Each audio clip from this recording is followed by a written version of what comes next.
Well, this is my first show back since I had back. I know. I've got a baby. She's like a couple rooms over sleeping, I think. I don't know. A celeb. She's a celebrity baby. But you know, before I had her, we didn't really have anybody on the show who had kids. And so I didn't really feel super comfortable leading discussions about the experience of pregnancy, having children, and all of those issues. I'm comfortable interviewing people, but not really talking about them firsthand. But now, I have a kid. Megan Gailey is expecting one to roll in a few months. Kara's got 2 kids, and we've got a doctor who specializes in helping women and pregnant people have kids. So, let's have this conversation that we've been waiting to have for several years. I want to apologize in advance to my father-in-law who listens to this podcast because I will be talking about my taint a little bit today. There you go. No conversation about pregnancy and postpartum care is complete without discussing the taint. It's necessary. It's necessary. So, Dr. Heather, I want to start with you since you're our expert here.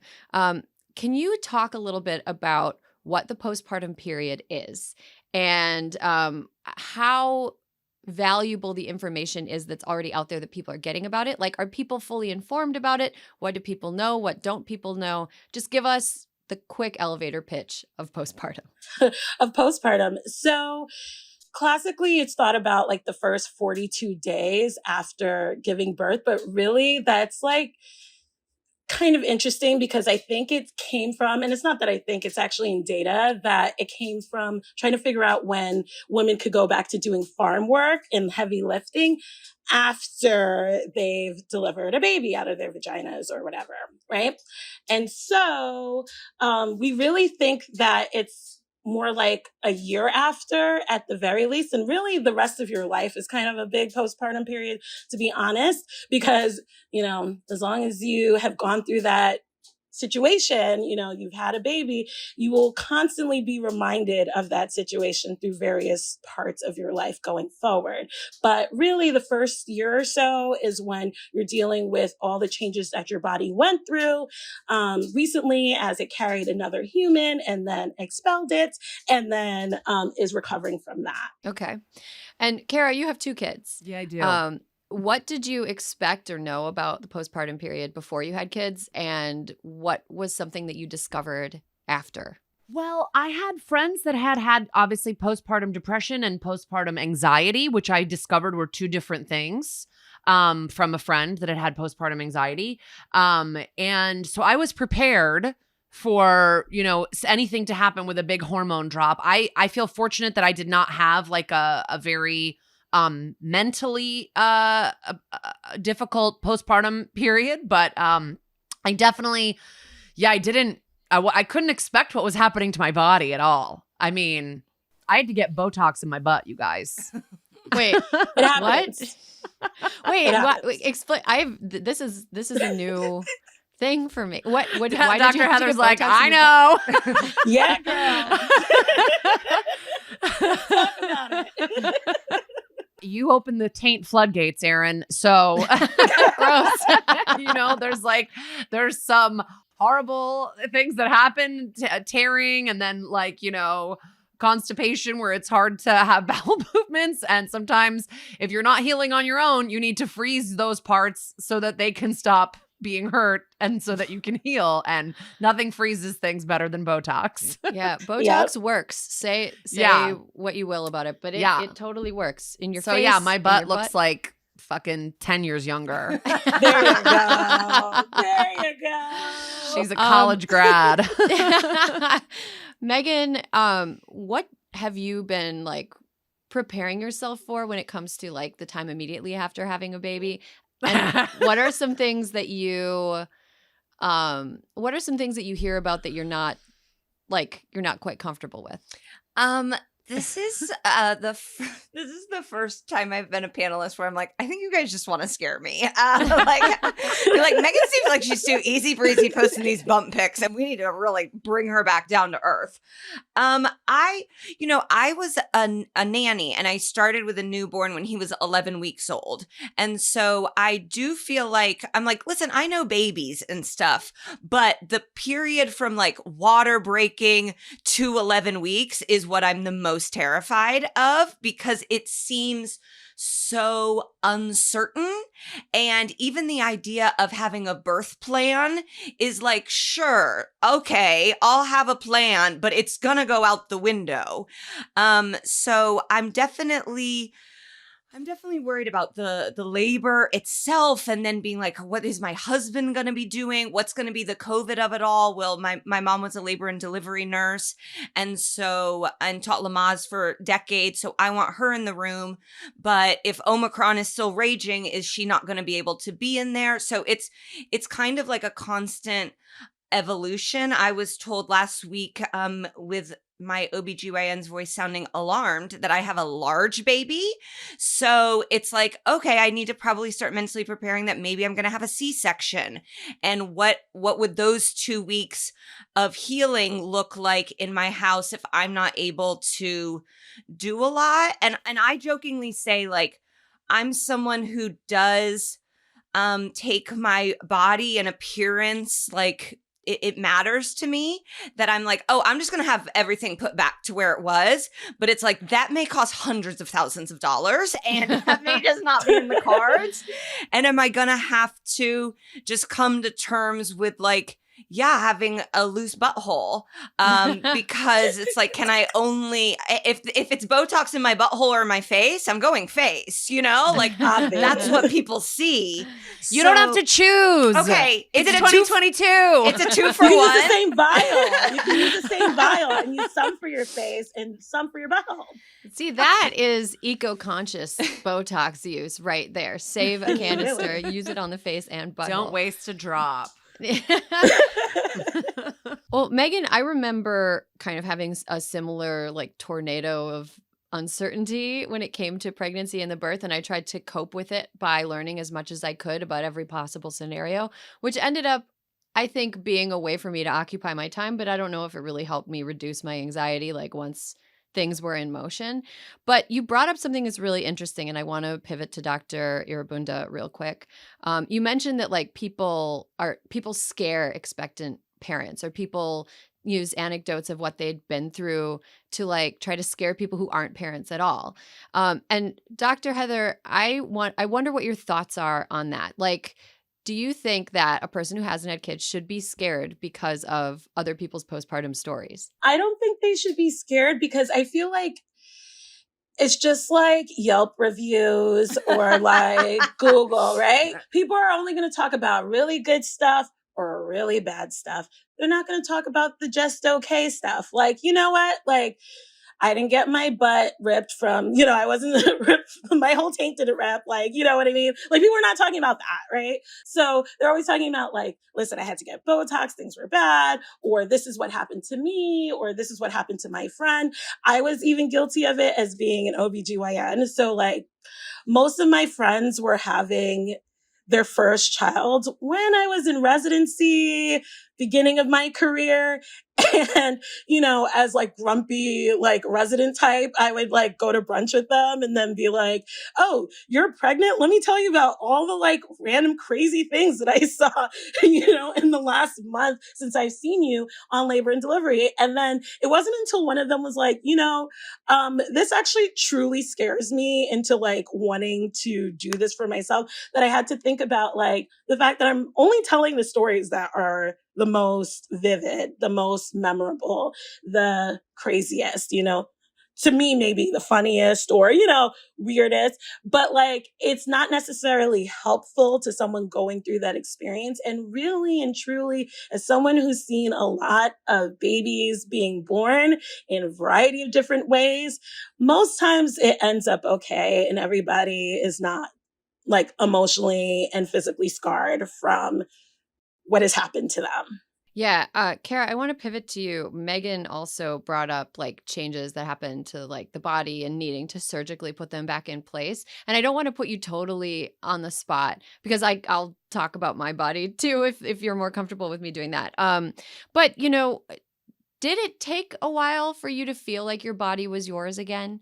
And do you feel like your body is yours now, or has it Yeah, I was changed gonna forever? say any day now. Like I mean, I definitely think that when people ask me what was like the one thing you were surprised about with pregnancy or motherhood, I always just say breastfeeding. Like it was so much more intensive than I thought it was going to be. Like you're just like, and this is not to scare anyone. You're just like, if you choose to do breastfeeding, you are like tethered to your baby for a little while. It's just like, that's the facts of it. There's ways around it, pumping, and luckily modern, conveniences have helped us with that.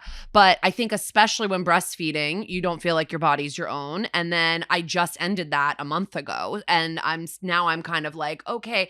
And I'm just coming out of like also the brain fog of like, my son still doesn't sleep through the night completely. So like the tiredness and just word recall. I mean, you can even hear me on this podcast sometimes looking for words like that are pretty, I usually know them. And so like I would say, yeah, it takes a little while to really feel like it. And now I'm just sort of starting to feel like, okay, now I mean, with the COVID of it all, it's different, but I've been like, okay, now I want to get back into working out. And like, for some reason, I felt weird about working out breastfeeding. I always felt like I was going to like leak and, you know, my boobs are enormous. They're going to like smack me in the face, you know, like I just was like, I was always like, as soon as I'm done breastfeeding, I will, you know, start the workout regimen again. And so I'm basically entering that now. So I'll keep you posted. But and you have a 2.5-year-old or almost 3-year-old and a 6 month. I mean, like you've been in baby rearing land for a while. Yeah. I mean, Kara and I are good friends. So it's like, I feel like you've been pregnant or having a newborn for 3 years now. Yes. And yeah, it's been a long time.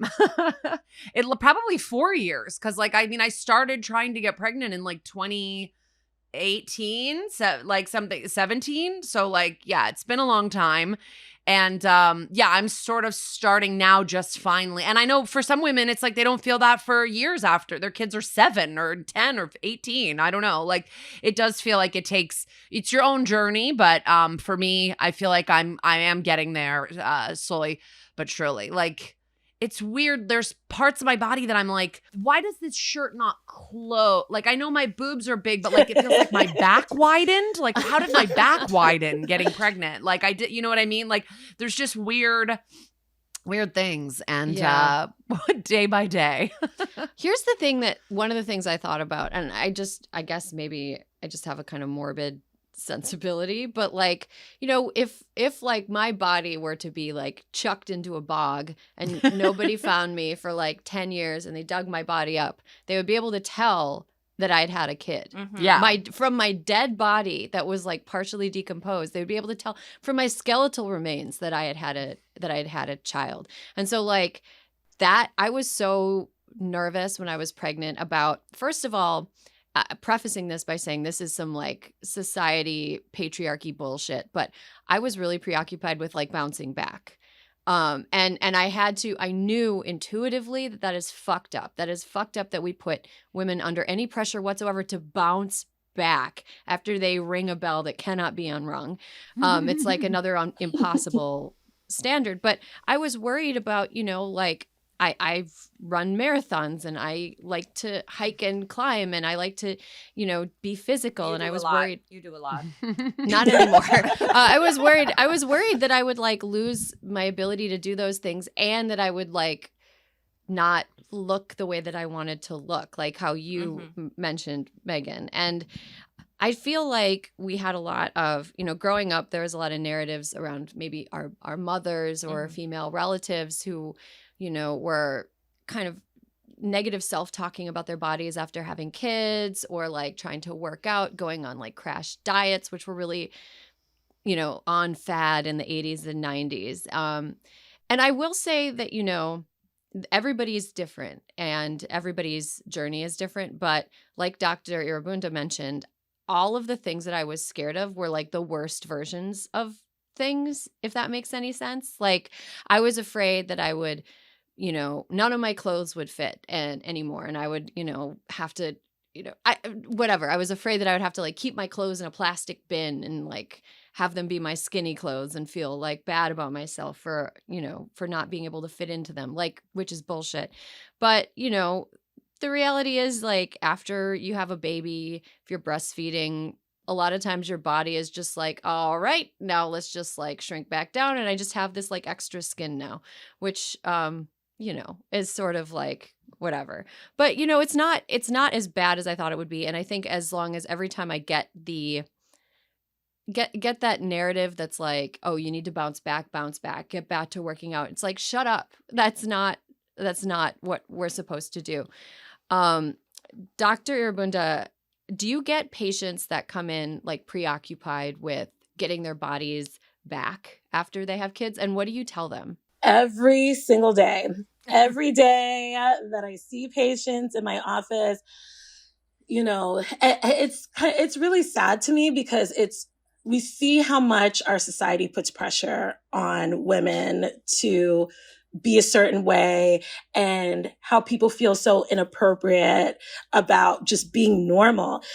Dude, you grew a whole human, another person, like another one of you in that body of yours. That's crazy. Like if you think about it in like a very just like, like basic way, it's like kind of crazy. And then when you think about the fact that like men can't do that or people who don't have uteruses can't do that, right? That makes us pretty special. And so like, yeah, our bodies are going to change with that. And you need to give yourself grace because like you were maintaining your own body and then creating another one. Like, to me, it's always fascinating because I get to watch people do this all the time and I get to see like the evolution, the growth of it. And really and truly, it's like, yeah, your body is never going to be the same. But, those are little reminders of the person that you grew, right? And, there's ways for you to feel comfortable in that doesn't necessarily mean that, you need to look like some of our, like the Beyonce, because Beyonce is like the person who a lot of patients I've had talk to me about, like, because, she had the twins and then she did Coachella. I mean, I'm like also a Beyonce stan, so I'm obsessed, but like she did Coachella like a few weeks after, and then she was like the thinnest and like most ripped she's ever been. And I'm like, that's also her job. Like, you know what I mean? Like her job is to train and to work and to look a certain way. And like, she also has a lot of help. Like, people don't necessarily talk about that part, but when, you're going back to work because, whatever we can talk about, like paid parental leave, but, you're going back to work really soon after you had your child and you're feeding this child and you're bathing this child and you're taking care of this child. Like the fact that you're still like able to wake up in the morning or whatever time of the day is and be like a normal human-ish, I think is awesome. Right. And we need to think about those things a lot more. And it's hard because, you see the physical changes and you feel like awkward about it, but like you grew a whole human and you should be proud of that. I have been just amazed at the size of bras that are available. Like because truly like the, in the process of I'm breastfeeding my daughter because it happened to work out for us, and I would not feel bad about myself if it hadn't worked out for us because God, breastfeeding pressure is this whole other thing. But with breastfeeding, your boobs get enormous, and like I am, getting into parts of the alphabet I never thought I would get to before. It's truly a miracle what the human boob can do. It is. It's truly a miracle. So think about this, right? I haven't had kids yet, and I have an H cup. So only imagine how much bigger these babies are going to be. It's going to be a disaster. And that's I don't like know. I know women that are like, I don't want to really have kids because I'm worried at how big my boobs will get. Like then my friends that have already are like G's, H, like big, Like what do you do? Like where do you get bras? Because I'm like the last bra, like not even normal stuff, right? Like I have to get special bras and I'm like the upper end of that. So like, what am I going to do? You have to get to like some dark corners of Amazon. They have like you can like type in sizes and it'll like come up and like they'll have like a model wearing the bra and it'll be like it looks like an industrial like engineering feat. But the women wearing the bras look happy, but that's their job. They're models. I've experienced comments about even how my pregnant body looks and people being like, you're carrying, like your bump is so cute. You can't tell you're pregnant from the back. And I'm having a boy. And so people, I guess there's an old wives' tale of like, boys keep you pretty and girls make you ugly. And like, oh, you haven't gained any weight in your arm. Like people say that type of stuff. And it's like, I don't really have any control over this. And I have a mom who is very petite and did bounce back. And so, or like, you know, just whatever it was and worked at it too. But like, I have people be like, oh, you'll be fine because your mom is tiny. And it's like, well, that's a crazy pressure to put on me that like, if I'm not the size of my mom after having this child, then like, I failed my own genetics somehow too. Yeah, that's fucked up. Also, like, I'm really glad because my mother has never been like a weight mom, but I think there are a lot of people that have mothers that are like, I lost the weight, I'm skinny, and like put that pressure on their daughters, which really is like fucked up. But it's interesting to me that like so much of what we think about postpartum, like the postpartum experience, centers around weight and our appearance, when so much of what actually happened I wasn't prepared for, even though people had sort of like implied it for me, because it's things that happen like out of sight. You know, people, you can't see, you know, whatever degree tear a person has and what it feels like to have stitches like in your body. It's not like the very worst pain in the world, but it's like pretty solidly uncomfortable until the and stitches, itchy. yeah, And itchy. it's like, you know, even it's just, yeah, it's uncomfortable for like the weeks that it takes for the stitches to come out on their own. And like, you know, there are other aspects of it that are just not visible and so were never talked about. Like postpartum depression is not like, it's like extra spicy depression. It's not like, it's like, you know, if you're a person that has moments of depression before you're pregnant, it's sort of like that, but like there's no event that triggers it. Like regular depression, there'll be something that happens and then, you know, for me at least, something will happen and then I'll get depressed as the, you know, it'll start me down a depressive like little phase. But with postpartum stuff, it was just like, I would just be going about my day and suddenly it was like it would walk up and just slap me in the face. Nothing prompting it whatsoever. 100% hormones, which are another thing that's like totally invisible. So when I was postpartum, luckily my OBGYN is really progressive, but she wrote me a Zoloft prescription like preemptively, was like, you're gonna need this. Start taking it when you have your kid. Like, because I had depressive symptoms when I was pregnant. It's like, I was not prepared for how just like out of nowhere it was. And then also like the anxiety. Kara, did you ever get like intrusive thoughts? Like you're holding your baby and you're like, what if the ceiling falls down and crushes me and the baby? Like totally irrational stuff like that. Yeah. And I would definitely like just be lying there and be like, I don't hear anything. And then think like, oh my God, she stopped breathing, or, you know, like something like, you know, that kind of stuff. But yeah, you just start thinking like that. Like I had a friend who, and I love her to death, but like when I first had my baby, she goes, doesn't it just crush you the idea of ever leaving them or something like that, that something could happen to you and you would leave them alone? And I was like, why would you say that to me? Like now that's all I'm thinking about. Like, because like before that, it's like, you know, I guess your family would miss you, but whatever. Now you're like, oh my God, this person depends on me. Like, why are you bringing up that I might not be with them? Like, but you know, I don't say that to give everybody the same feeling. No. Just yeah, thank you. get those thoughts out of your head. I think the three of us are very lucky too to live in California and have OBs and Dr. Heather to practice in New York, where it's like, my friends back in Indiana, they've been like, you need to make sure, and I'm like, I just don't think that's going to be an issue with my doc. I think my doctor is going to be on top of it. I have a young female doctor who chose to practice in Pasadena, California. I think she's going to be on it.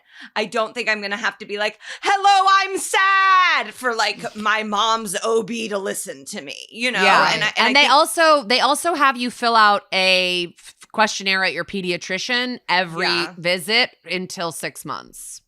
Yeah. Yeah, it's pretty they're pretty intense about it out here. But Megan, I think that you brought up something really interesting, which is like the huge disparity in the quality of OBGYN care even within this country. And Dr. Heather, I would love to, I don't want to hear a horror story, but you know, on one hand, we have people like you who are really going out there and trying to educate people and be like open-minded and progressive and helpful in a way that feels very modern. But, you know, elsewhere, people aren't getting the same kind of care. Like, have you encountered other OBGYNs or other ways of thinking in the specialty that have kind of made you worried about the quality of care their patients are getting? Oh, yes. In a multitude of ways. And I actually want to, talk about like the mental health tip specifically, because many of us who trained, I don't know, within the last like 15 years have been taught, you know what, we treat postpartum depression, we treat depression in pregnancy, we treat anxiety.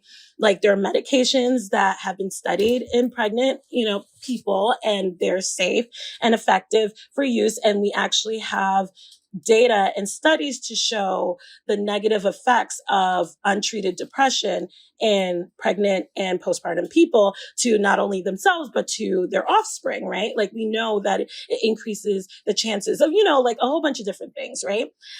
And this to me was something that I was trained on. I was taught this. This was like not a non-negotiable. And then like I would go out and practice and you'd be in these like department meetings where, there are people from different practices, some of them are like old guys, whatever. And like you would meet them and talk to them or talk to some of the patients that they've seen, and they would be taken off of all of their antidepressant medications, like when they started seeing this doc, because they're like, it's so bad for you to be on any like psychoactive meds. It could like have all these like deleterious effects on your like baby and all this stuff. And like, who cares if you feel like horrible and like don't want to get out of bed? It's not about you. It's about this baby that you're like growing. And it's like, we know that that's like not a good thing, even for the baby that you're growing. But like, honestly, if the mom or pregnant person, the vessel is not good, that's not good for anyone involved, right? And it's like, I've had to so many times, like, then go back and like, cause you're the young OB, like talk to your patient who was told by like somebody that looks like their dad that was like, this is going to like ruin your baby. This is going to ruin your pregnancy and whatnot, and have to like do the work to like reverse that, So I've seen a lot around like psych stuff, like where it's like there are like Zoloft, for example, is like very well studied both in pregnancy and postpartum. And we know that it's very effective and it works. And I have gotten into it with like other OBs, psychiatrists, even sometimes, like, it's fine for her to be on Zoloft. Like, it's fine. Like, I want her to be on Zoloft. I am writing it in the chart so you can make sure to put this patient on Zoloft because, like it'd be better. But like, there's that. And then also too, I don't know if you guys have heard about like the husband stitch. Oh, yes. That makes me nastiness. Yeah. Right. So gross. So I trained in the military, but I was still in like the DC metro area. So like, even though like everyone I was dealing with were either actually active duty in the military, there were also people who were dependents and people who worked for the government, like Congress people, whatever. Right. And so it was very progressive. I hadn't really heard many people talk about that stuff when I was in training, but oh boy, when I left and went to rural upstate New York, and like I'd hear like, some of the guys like, other OBGYNs, because for a little part there, I was the only female OBGYN in that area. So I would go to these meetings and like talk about this stuff and thought it was so funny. And I'm like, this is horrifying. Like, can you explain what the husband stitch is to our listeners? Yes. Just to like, you guys guys, once you hear what this is, if you don't know, you can't go back and unknow it because it's it's horrible. So basically, it's like, so if you had a tear during your labor and we're repairing it, right? We usually just repair it to make it so that it doesn't bleed and it goes back to what it looked like before, right? And like, that just means everything's back together, right? But the husband stitch is an extra stitch to make it tighter for your husband's pleasure. And it is the most horrific thing. I once was in a delivery and the father of the woman who was giving birth was there, but like behind a curtain, right? And so we deliver the baby. Everybody's like doting over the baby. I'm doing the repair. And her dad yells, "Are you going to put a little extra stitch in there for her husband?" And I was like, I like became completely unhinged. I tried to keep it together for like 2 seconds, but I was like, are you fucking kidding me? Are you kidding me right now? Oh my God. Ew. Oh my God. I would have stitched his mouth closed. That's horrifying. Yeah, I mean, like the physical toll that pregnancy, that childbirth takes on your body, like it's a sort of damned if you do, damned if you don't type situation. The baby's coming out one way or another. C-section, you have like, you can't really lift anything and you just had a major abdominal surgery. Vaginal birth, everything down there is sort of a mess until it sort of sorts itself out. I have to say that before I gave birth, I don't want to scare you, Megan, because it's not scary. I'm on the other side of it now. I'm doing great. And you seem happy. Zoloft is great. I barely cry anymore. Listen, I'm writing Lexapro in and out, you know? Like, I'm on it now. She said, keep it going, girl. I said, I'll go off. She said, let's not. Exactly. That's me. Nice. I'm literally like, why would you want to know what that's like? Like, are you okay on it? So why do we want to know what it's like when you're not? Totally. So give it to me, Erin. Oh, I was just going to say, my pregnancy was not a difficult pregnancy. The postpartum period, the month after, was more difficult than any part of pregnancy. And I wasn't quite ready for it. Like, I had help. Like, Josh has been great. We have a doula and she's been doing some postpartum doula stuff for us, which is like amazing. If you have a doula and she does postpartum doula work, she will come over to your house and like hold your baby so you can take a shower, or like clean your kitchen, or do your laundry, or just like sit there and talk to you. It's just like very, very nice to have a postpartum doula. Endorse. But it was harder. The first month after giving birth was harder than all the 9 months up to that point. And part of it is just like, not only was I dealing with my own body, it's like I also have this baby to take care of. And babies are at their least charismatic when they are 4 weeks old and younger. They are just like they are just like a ball of need. And they don't really give, they're not given anything. They don't smile, they don't laugh. They're just, you just have to take care of them, and you feel like biologically drawn to taking care of them. I found that so much harder. Kara, was it your experience that you found postpartum to be more difficult than being pregnant? Well, my first pregnancy was very easy. My birth was a little bit, there were some complications, but it's funny because like, even though I always tell people, I'm like, my birth had so many complications, and I literally told my OBGYN halfway, I go, we got to stop. We got to do this another time. And she was like, I can see the head. And I was like, okay. And so like I was in so much pain. I had a lot of like issues with my epidural and stuff. But then the second the baby came out, is like they want to, like, I just forgot everything. The body does play weird ass tricks on you. So you do forget it, even though you're going through a lot of pain. And then the postpartum was tricky, but I went to work 5 weeks later just because I got an opportunity. And so it was like, my mind was just kind of like, deal with it, but like with my second pregnancy was tough. So like just in terms of back pain and some other stuff. So I don't know, the postpartum, the birth for that was easier. So it's like, it feels like biology or Mother Nature, whatever you want to call it, it's giving you little breaks wherever it's taking things away. I don't know. But yeah, I didn't have horrible postpartum periods, but like I said, it's for everybody's. It's different. And that's the thing. You have to like prepare for this entire range of things. Like it could be like you could have a horrible time. You could be fine. Like just with a birth, you could like when I was in labor, it was the worst pain I've ever experienced. Then I got the epidural, could not feel anything. I pushed for 10 minutes and she was out. And like that, like the actual pushing part, super easy. Could have been really hard. Like there's all these massive swings that can happen, and it's like the one thing that's I guess that's constant through everything is like you have a baby at the other side of it, and like you and your body is dealing with the aftermath of that. I want to kind of end this conversation because I could talk about it for a long time. I want to talk about like ways that people who don't have kids, perhaps party aunts and uncles. That's me. Oh my God. I bet you are the most fun party aunt, Dr. Heather. I actually really am. I buy only, I don't care. I own it because I buy like the most fun things for children, especially babies, like sunglasses, right? Like, is your mom gonna buy sunglasses? No, but I will, or fedora. Like, and then I'm like, take pictures, send them to me. Preferably when I'm having a long shift, so I can laugh and then be like, I'm amazing at dressing babies. So that's my favorite thing to do. That is like one awesome way that people who don't have children can support parents. Like send them something that doesn't make music.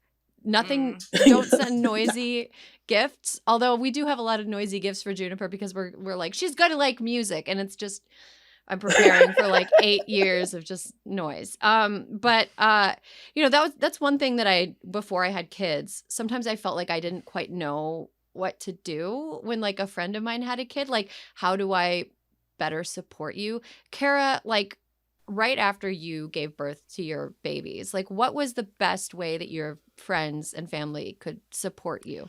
Well, it's so appropriate that Miss Megan Gailey is on this podcast with me today, finally, after being star-crossed on Hysteria for so long. Megan was like a huge support to me when I had my first baby because my husband did have to go out of town when my baby was 2 weeks old. So he got like a work opportunity that he had to take. And so he left for 9 weeks when my baby was 2 weeks old. And so I was just kind of like, and then I went back to work at 5 weeks. So I did have some hired help, but just having friends that will just be like, what are you doing? I'm just going to come over and sit with you. Like, I'm like, you know, not like, hey, we're doing this. Come over, bring the baby. Like, it's really hard to bring the fucking baby. The baby needs to nap every hour. Like, you have to whip your boobs out all the time. Like, it's just not ideal. So it's really just nice. And obviously there's people that are like, no, get out of my space. I don't want anybody here for like 2 months or whatever. For me, I really just liked somebody coming and saying like, let me sit with you and we'll have a glass of wine while the baby's sleeping or whatever, you know, or while the baby's awake, I'll come hold the baby so you can take a shower. Exactly like what you're saying your postpartum doula is doing, you know, like stuff like that. I just think is so nice. Or just even text messages. If you live far away from someone that has a baby, just like checking in. How's it going? How's the bit? Like, you know, it's just nice to have people feel like they didn't like just forget about you because you're holed up inside, like taking care of this other person, you know? Yeah, that's great. Megan, besides being Kara's child's dad, essentially, what are some other ways? It sounds like you've been pretty well versed and well rehearsed in like helping people after they've had kids. Like, what are some things that you've found really meant a lot to people? I always send food gift certificates. Like, oh yeah, you sent us a food gift certificate. Yeah, when the baby first comes, I'll send like a, you know, I know they're evil, but you know, like a Postmates, or if there's like a special restaurant they love, because I guess even with Postmates, it's like you can get anything, you know, like you can go to 7-Eleven and get M&Ms and whatever you want. So I'll do that. And yeah, I mean, that was a major expense I just didn't even think about when I got pregnant, is because my first trimester was so bad. And I'm the person in our house who does the shopping and the cooking because I like it, not because I've folded to the patriarchy. And so then it was like, well, I couldn't open the fridge without gagging. So it was like, okay, we have to order food every single night. And that's an expense that I hadn't even thought of. So I think in addition to like the baby needing stuff, there's also stuff that the parents need. And I love when people have given me gifts now and there's like a baby thing in there and then there's something for me too, like a bath bomb or a lotion. I think that's really thoughtful. Our good friend Allison was like, you have enough baby gifts, and sent me like a robe and like under eye gel like things. And so it is nice to get a gift like when you're in the middle of opening like 1,000 gifts for baby, something for you. I'm like jealous of this unborn baby. He has like more sneakers than I do now. I'm like, enough, I want something. Dr. Irobunda, how, besides like sending fedoras, which is very, very cute, what are some ways that people who don't have children can support new parents? I totally agree with like stopping by if people are okay with it and checking in on people, because as fun auntie, I've definitely had to do that. And like people are in different phases of things. And what I notice too, when I have people come to see me in the office, is that there is a level of loneliness that happens. And also you're trying to figure out, I guess, a new identity or like a morphed identity. I actually had this discussion with a few patients recently and one of my best friends, because she has an 18-month-old, so COVID baby, hardcore. And she's like, she's like, I don't know if it's the COVID, like, isolation, or if it's just the fact that I have an 18-month-old, but I feel like I've just been by myself and I don't know who I am anymore and things. And so I think just, little ways of telling people that, hey, you're still a person. You're not just so-and-so's mom, like is really meaningful to a lot of people, and asking people if there's anything they, you can do for them, or like, being weird and just like semi showing up. I do that unannounced with a fedora for the baby. God, I want to get Juniper because it's funny for fedora. us. Oh yeah, I want to get Juniper a fedora. Oh, dressing them in outfits is like one of the most fun I love things. it. Like during the first month where I was like sad and didn't want to see anybody and all that stuff, the outfit was like the highlight of my day, where I'm like, ooh, I'm gonna put her in tiny little jeans today. And like, that's the thing. Yeah. I'm obsessed with pockets. Yeah, she's got stuff. Yeah. She's got stuff. Yeah, exactly. Or like little purses. Like I've seen Yes. that. I get like. Every time I get something, I go, where is he going? Like, what is he going to the LA Phil? I'm The sorry. sneakers is so funny because I like truly I did know. not put a pair of shoes on my kid until she was like a year old, maybe. Well, yeah. Like you're getting so many. I've got a kicks for with of this kid. Jordans for an infant Yes. looking at me right now. Yes. And it's like, is he going Yes. on a date? I'm sorry. I'm like upset. Those are the gifts I give because I think they're hilarious, and I'm like, please send me a picture. Like, you don't know, this like makes my day. Oh man, that is giving me some ideas for gifts to give Megan Gailey's future son. No, Megan, I'll send you like the same awesome pajamas that I send all my friends, because they're like, awesome pajamas are so important for like Yes.